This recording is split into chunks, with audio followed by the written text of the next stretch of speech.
Pokemon Pokopia. Or Pokopia. It's Pokopia. I did not think I was going to pick this game up the first time I saw it, just because it didn't seem like a game I would like. But after seeing all the high reviews and how many people bought it and how much hype there was around this game, I decided to pick it up and give it a shot. And man, am I glad I did. I will be talking about what I liked and didn't like, and at the end I will be rating it out of 10. I will try not to spoil anything about the story, so let's get into it. I'm going to start with the main theme.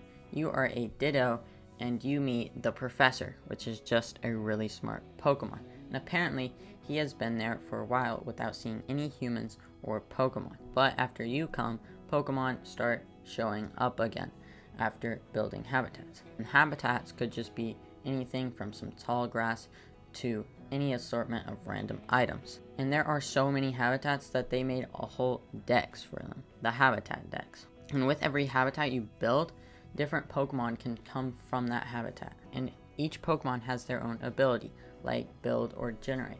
And some Pokemon can give you a main ability, which you don't need another Pokemon around you. You just kind of like transform into that Pokemon to use that ability.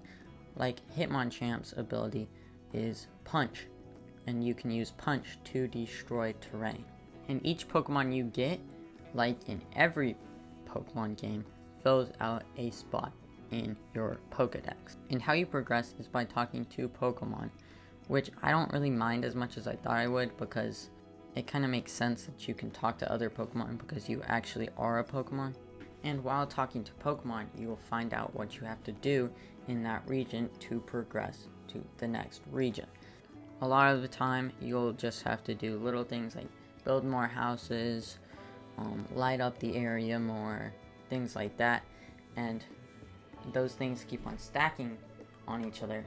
And once you've done enough of those chores, it upgrades your training rank, which then makes you go to the next region, and so on and so on. And once you beat the game, or actually you could do it anytime you want, you can go to Pallet Town, which is basically like there's nothing there, not really a big story. I mean, there is like a story with Eevee kind of, but there's like no towns or anything.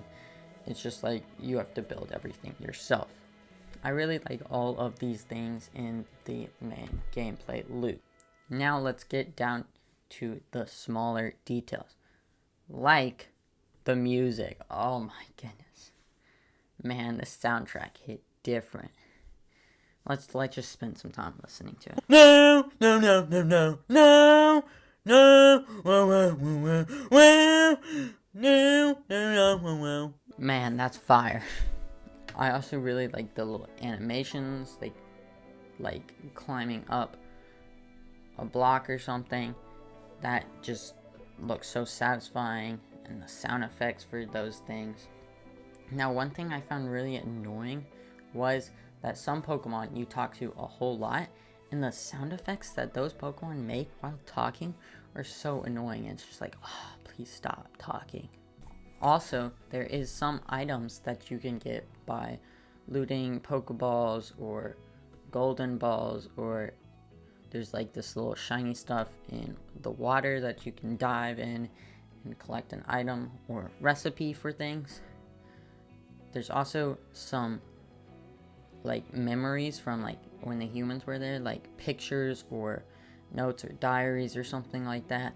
There's also sometimes clothes that you can collect, which I really like, because like they're kind of like collectibles in that game because you can't really get multiple of them. Now let's get to a very controversial topic, game keycards, because they made their first real like Nintendo game. Now I know Pokemon isn't technically owned by Nintendo, but they like kind of are. But this is the first like official Nintendo game that is a game keycard. I don't really mind it that much, actually. I mean, yeah, it's a card that's playing the digital version of the game, but it's not that much different from a physical version. Yes, takes up more storage. That is a little bit annoying. And now it's time to rate the game out of 10. 9 out of 10. This game was fire. And I'll tell you what, if this video gets 100 likes, I will 100% the game. Get all the habitats, get all the Pokemon, all of it. Now, should you also get this game?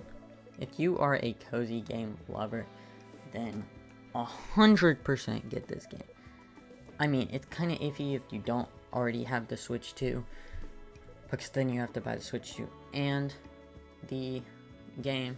And if you aren't the type of person who likes playing cozy games, maybe. And the reason I say maybe and not no is because there are a lot of stories about people who don't like cozy games that really enjoyed Pokemon Pokopia. That's going to wrap it up for this video today. And if you enjoyed this video, please subscribe. YouTube thinks that you'll like this video, so go check it out. See you next time.